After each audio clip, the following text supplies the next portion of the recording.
Ang puputi ng mga anak niya, oh. Ang cute ng mga baby niya. Oh, dali. Si Tiny, nanganak na. Yung pusa namin na maliit pa.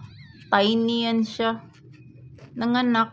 Siya lang nagpaanak sa sarili niya ba? Yan, oh.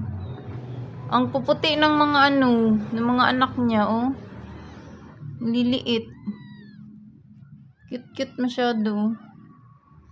Oh, ang liliit, oh. Yan, si Tiny. Pero mo na siya, nagdalang tao. Ay, nagdalang tao. Nagdalang pusa. Ang liit-liit pa niya. Yan, 1 taon na yan siya dito sa akin. Simula pagka-baby, ako na nag-alaga sa kanya. Ngayon, nanganak na. Ang tatay siguro ng anak niya, yun ding kapatid niya. Si Miggy.